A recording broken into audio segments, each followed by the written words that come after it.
Alright, what up nerds? This is God DK Rockstar. I'm back. But I'm no longer going to be going by the name Rockstar. I have server transferred a few times since my last video, and now I'm starting to get set up here now that I moved to Italy. And I am back for Battle for Azeroth, and playing this Death Knight has been pretty cool.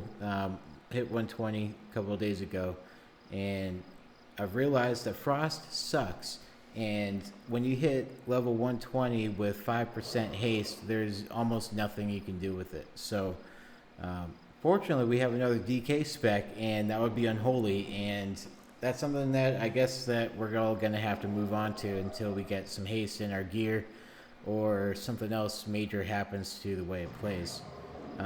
So one of the cool things about Unholy is that they have the runic corruption talent,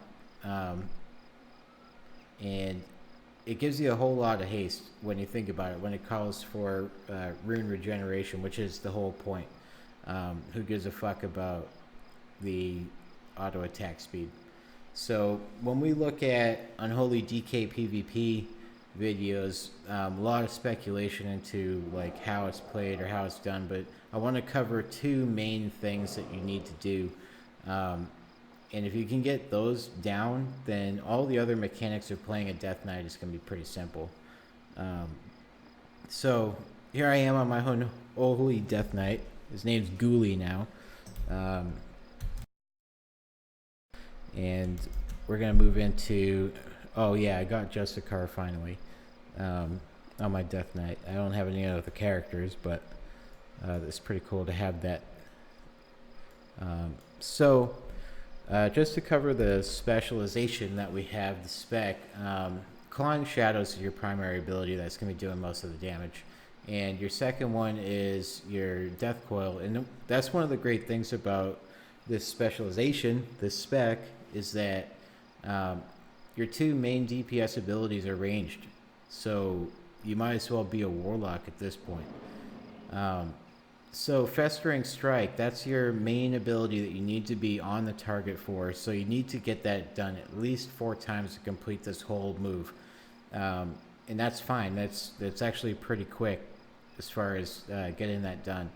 So starting off Clawing Shadows, that's going to be what blows up your Festering Wounds that you have on the target. This will amplify the damage that those Festering Wounds do when they blow up. Your PvP stun, and then gaining your runic corruption, getting 10% chance to have that haste happen, and that's major. It's what keeps this rotation together right off the bat in the Battle for Azeroth expansion.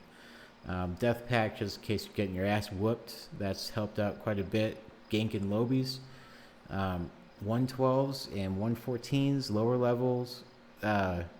They will whoop your ass, so be careful. Always blow cooldowns. Even if you're just ganking, fuck them. You use everything, because they will beat the fuck out of you. But we're still going to kill them.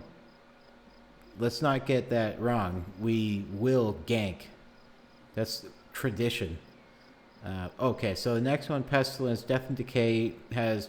so we want to get as many Festering Wounds randomly coming from either A or Ghoul, Festering Wounds through Death and Decays. Those are huge.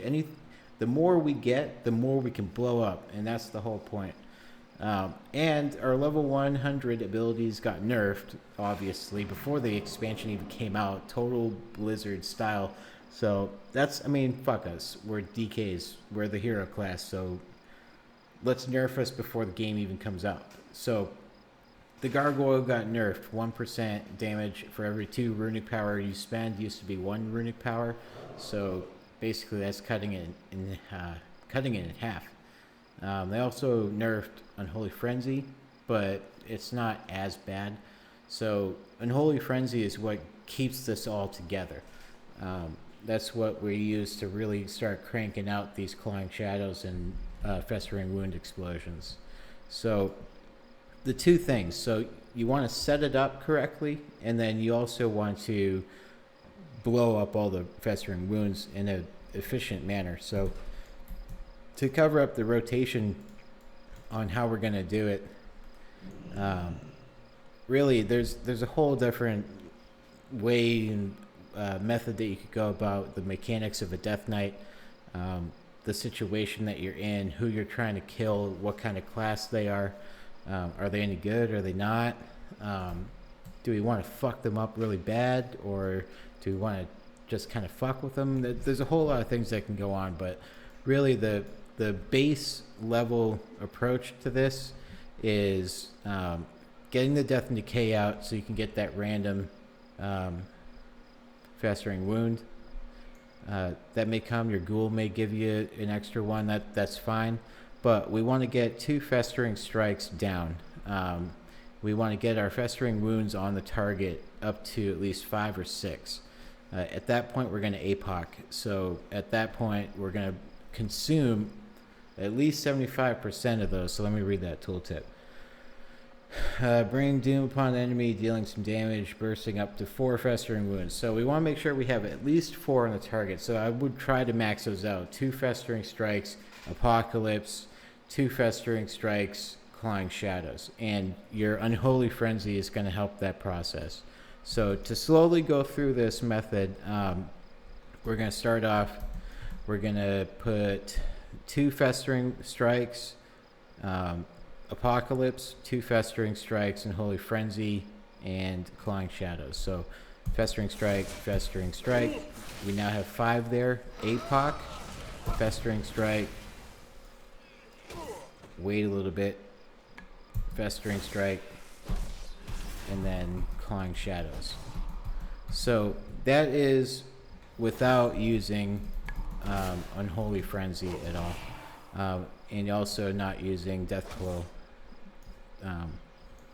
So no runic power or no runic corruption there to give us that extra haste. So without that being there, we'll wait 60 seconds, but in that event, so say, just to say that you already had the APOC done, we're going to have 6 stacks here, Unholy Frenzy, and then make sure that you never have capped out runic power. You want to make sure that you keep that going down, and you just want to dump either A, your runic power, or B, your runes, and you want to keep that rolling, and that's with Unholy Frenzy going at the same time. So it's almost the same kind of setup. It's instead of Frost Strike and Obliterate, it's Clawing Shadows and Death Coil. So it's not too far off from being a Frost DK. It's just it takes a little bit more setup to get that done. So APOC is coming back up. Fucking had my ghoul on passive the whole time. So at this point, what we're gonna do is roll through the whole rotation. So Festering Strike, Unholy Frenzy, Apocalypse, Festering Strike, fuck with the ghoul a little bit, use your Army of the Dead, whatever works. As far as you're getting the 2 main abilities done, 2 main things done, you want to make sure your Apocalypse is off, and you got max ghouls on that motherfucker that you can, and then Unholy Frenzy is going to be the glue that keeps that all together. So coming up on him, you want to make sure that your ghoul is a super ghoul, and then you're good. So Outbreak, super ghoul, Festering Strike, get rid of that, Death Coil, Unholy Frenzy,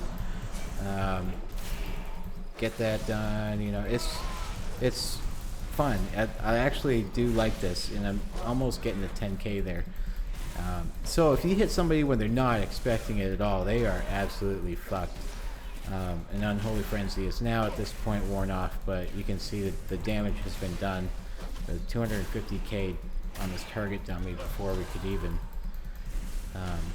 really finish it. So we'll pull off there. So that's pretty much it. And there's been some things that I've seen with the Azurite gear that have kind of been really cool for this. I don't know if I have any right now.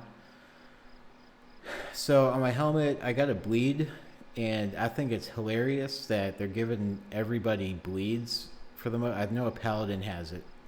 They're giving them bleeds. so those pesky fucking rogues can't vanish on us anymore. So I want to try that. That's why I have this picked right now. The other unholy one was Death Coil, cause your next Festering Strike to deal whatever damage. Yawn. The shoulders. Festering Strike deals additional damage and has an increased chance of applying 3 festering wounds. And that's massive. 20% increased chance of applying 3 festering wounds. And this reminds me a lot of the legendary where you blew up extra festering wounds, and that did some massive damage in Legion, but that has since gone. So then our next one, or the other one we could have picked, was Ruinous Bolt, which we weren't obviously going to do that. And our chest, Meticulous Scheming for 8 seconds, which transforms into, so if you cast 3 different spells, gives you even more haste. And yeah, that's where we need to be. Haste is a big thing right now. Until that gets fixed or sorted out with more gear, then we're going to be in this boat. But in the upcoming video, I'm actually going to go do some BGs and see if I can whoop on some ass and put a video together and see how it goes. So hope you guys liked this video. This my first one using this application. We'll see how it comes out at the end. But that's it. I will see you guys later.